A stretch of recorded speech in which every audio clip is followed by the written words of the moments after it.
They're always there, but only in hindsight. A blurred figure at the edge of a photo. A quiet face on the last bench. Someone who made no sound, gave no name, and left no mark, except the memory of being watched. You don't see them during the moment, only after. After the scream. After the fire. After the collapse. Then, as you sit among the rubble of what your life used to be, a new thought grows in your mind like rot. Someone was there. And they knew. You start to remember the stare. The half-smile. The way they didn't flinch when everything went wrong. As if they weren't shocked. As if they were waiting for it.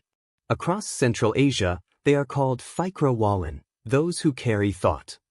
In Algeria, they are Bear, the watchful ones. In the Balkans, old mothers whisper about Saptasi, the whisperers, who appear before floods, plane crashes, or unexplained suicides. They don't scream warnings. They don't weep. They just arrive, observe, and disappear, like the memory of a dream that doesn't want to be remembered. A bus in northern Kazakhstan veered off a mountain road, killing 22 passengers. Most dismissed it as mechanical failure. But weeks later, a backup cassette from the bus radio surfaced. Background static. Muffled chatter. And then, a voice. Soft, female, almost singing, "Don't look at the mountains tonight. The face is awake." The woman was never found. No passenger matched her voice. No camera caught her boarding. A Reddit post from 2013 described a man in white watching from the edge of a highway just minutes before a tanker explosion. He didn't run. He didn't film. He just stood still. The thread went viral, then vanished. The user account was deleted. Archives were wiped. But screenshots survived. And in the comments, other users described seeing the same man. Same suit. Same silence. Across years. Across continents. Always just before the moment when something went wrong. Psychologists call it backloaded clarity, a glitch in trauma processing. After tragedy, the mind reshapes memory to create meaning. We find warnings where there were none. We invent patterns to explain chaos. But what if it's not a glitch? What if the warnings were real, and we just weren't supposed to see them in time? A declassified British report from 1956, labeled Mcoxide, details an experiment on memory distortion in trauma victims. Subjects were shown images seconds before a simulated explosion. Afterward, 40% insisted they had seen someone standing in the frame, someone who wasn't there. Or wasn't supposed to be. In Islamic tradition, there is a man named Al-Qaidar, a mysterious figure who appears to prophets and saints, delivering painful lessons that don't make sense until it's too late. In the Book of Moses, he sinks a ship, kills a child, and rebuilds a broken wall, each act cruel on its own, but later revealed as mercy in disguise. A warning wrapped in tragedy. What if the knowing ones are real, but they don't come to help? What if they are not prophets, but markers? Placeholders in a reality already written. Not there to change fate, but to confirm its arrival. What if the reason they never scream is because they don't need to? Because the story doesn't change, no matter how early you hear it? Some survivors speak of guilt, not just for living, but for remembering. For recognizing the moment, the face, the shadow, just seconds too late. And knowing that somehow, they failed a test they were never told about. What if grief is the price of clarity? And maybe, just maybe, some wisdom doesn't save you from tragedy. It just tells you where to look after it's too late. Some people grieve before the world knows why. They arrive early. Never speak. Never hold a hand. They're just in the back row. By the tree. Near the church steps. Their face calm. Not cold, not cruel, just absent. Like their soul already left the room. And when you look back later, you realize they were already mourning something that hadn't even happened yet. Something you hadn't even begun to lose. In Turkey, between 1968 and 2002, municipal death records from 5 provinces show funeral registries signed by the same name, over 300 times. No known relatives. No address. Always a different village. Sometimes months apart. The signature always the same, Qaidar. Iranian clerical archives mirror a similar pattern. A man in white robes, seen standing at the graveside of children, silent, still, leaving before the prayer begins. A declassified CIA psychological operations file from 2008 refers to a forgotten division of agents, empathic recorders. Their job wasn't to intervene. It was to attend, to stand near moments of personal or national collapse, and silently observe. To feel the grief, the file reads, before the grief spreads. Out of 17 subjects studied across a 12-year project, 11 experienced psychological breaks. 4 disappeared. 1 left a note that simply read, "It got inside." There are testimonies, scattered across decades, continents, and tragedy. Survivors of a 1986 plane crash in Cyprus described a man on a hill, just standing, the same man seen at the edge of footage from a 2004 train explosion in Madrid. Same build, same clothes, same distance from the scene. Some believe it's trauma fabrication, a trick of memory. Others believe it's something else, a constant, a witness, a collector. In Islamic mysticism, the figure of Al-Qaeda reappears, a teacher who teaches by destroying. In a famous tale, he sinks a boat, kills a boy, and repairs a wall.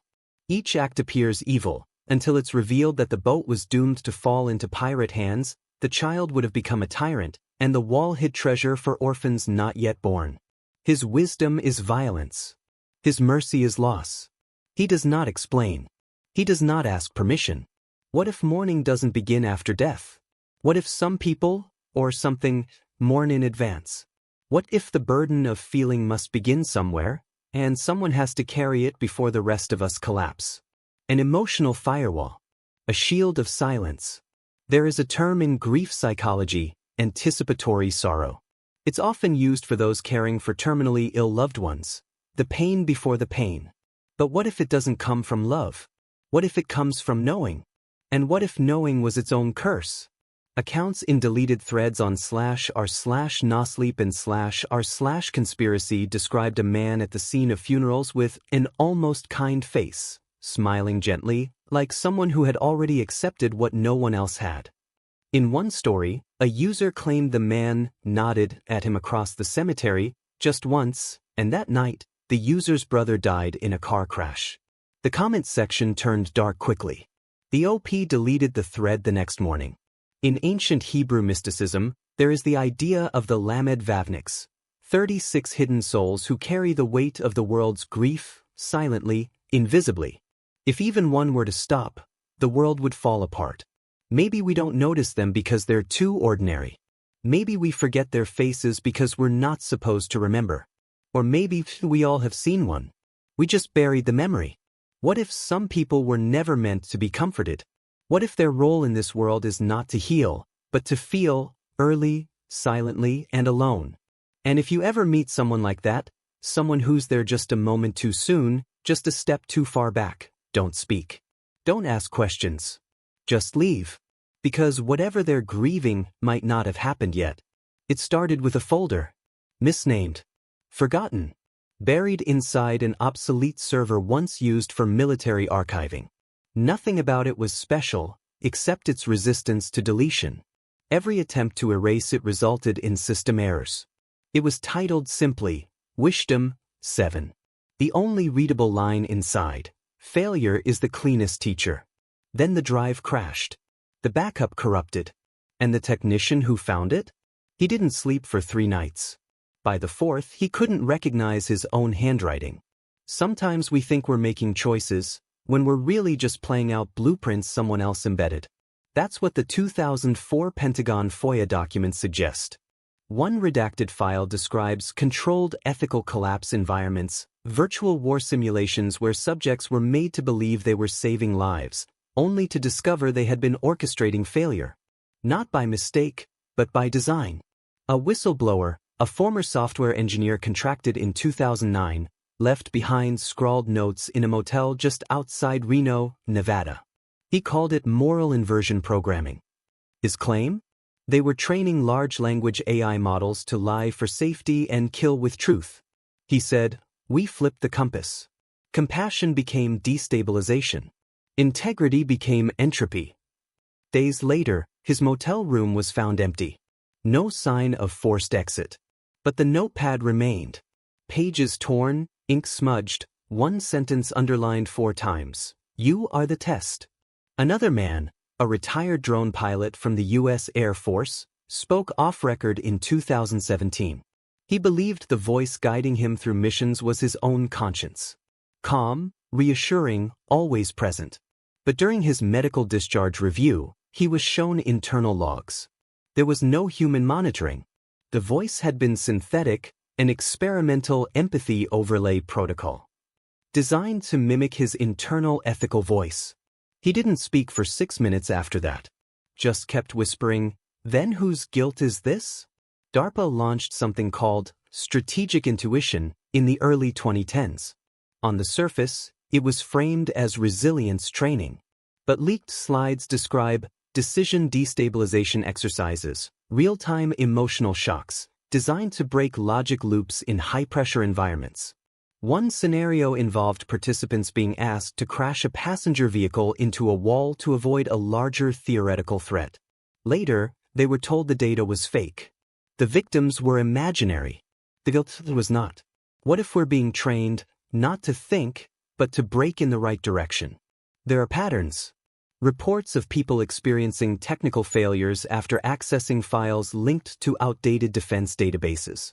Of inboxes flooding with scrambled data. Of light bulbs flickering. Of appliances powering on with no input. One case in Berlin involved a graduate student who accessed a 1989 satellite archive and lost all his research overnight. Drive corrupted. Printer melted. Even his phone's battery swelled like it had aged 10 years in seconds. The only thing left on his screen was a blinking sentence: "This is not your lesson." Psychologists now speculate on the existence of failure scripts, subtle narrative patterns engineered into digital environments to force collapse. Like ghosts written into code. Not to destroy us, but to extract a response. Fear, regret, obedience. Maybe the worst failures in your life weren't coincidences. Maybe the job you lost, the deal that fell apart, the project that crumbled. Maybe they were preloaded. Maybe you were never meant to succeed, because your failure taught someone else how to win. And maybe the real experiment was never whether you would survive. Maybe it was how you'd behave once you thought no one was watching, except they were. The whole time. So ask yourself this: if the lesson was never meant for you, why were you the one who suffered?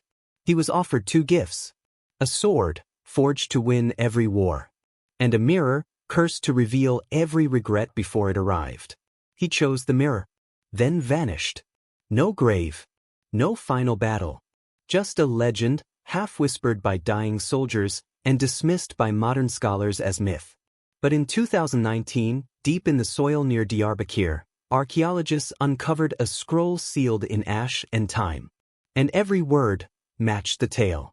It spoke of a silent general. A man who never gave speeches. Who never raised his voice. Who led his army not by maps, but by dreams. He told them the earth had already shown him the outcome. That their battle had already ended. That they were walking toward the place their names would disappear. They believed him. They followed. And none were ever seen again. Stories like this shouldn't repeat. But they do. In ancient Hebrew folklore, there's a tale of a king who walked into battle with a polished obsidian stone hung around his neck, said to show the moment of his own downfall. In Persian epics, a ruler named Bahram is offered a weapon that strikes true, and a mirror that shows consequences. He chooses the mirror. Days later, he walks into a cave and never returns. In Chinese dynastic texts, the parable reemerges: always a ruler, always a choice, always a disappearance. What do these mirrors really show? In 2018, a TEDx talk titled "Empathy Poisoning" was uploaded, then banned within 72 hours. The speaker, a neurologist with clearance ties to multiple military contractors, described a theory that emotional foresight, seeing the pain your actions might cause before you act, could be so overwhelming it leads to catatonia, delusion, or voluntary dissociation. She ended with one question: what if your brain, faced with too much truth, simply opts out? The full video was scrubbed. Only screen captures remain. Modern neuroscience calls it anticipatory trauma. The phenomenon where the mind simulates future regrets so vividly, the body begins to respond as if it already happened. Cortisol spikes. Muscles freeze. Decision loops fracture. In one experiment at Stanford, participants asked to imagine regret during a moral decision performed worse on memory tests afterward, as if their brain began rejecting reality. What if ancient parables weren't fiction, but field reports? What if the choice between sword and mirror was never symbolic, but diagnostic?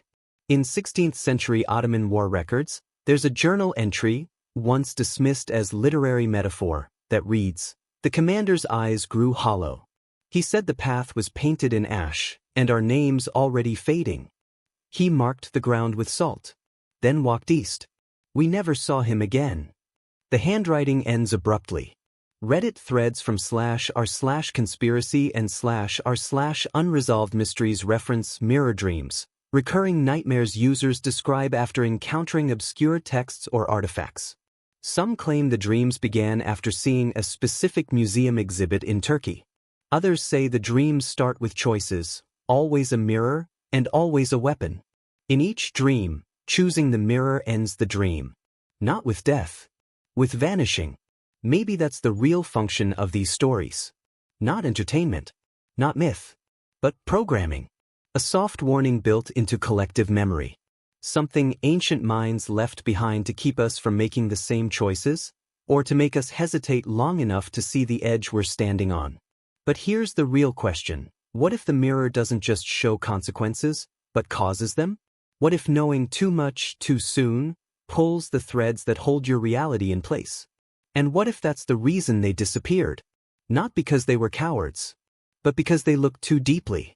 And something, or someone, looked back. They called it sacred. A fire that destroyed every wall, every window, every bed. But not the books. Not the scrolls. Not the fragile, decades-old wood carvings placed in shrines. Not even the parchment made from rice paper. Everything flammable, untouched. No smoke. No charring.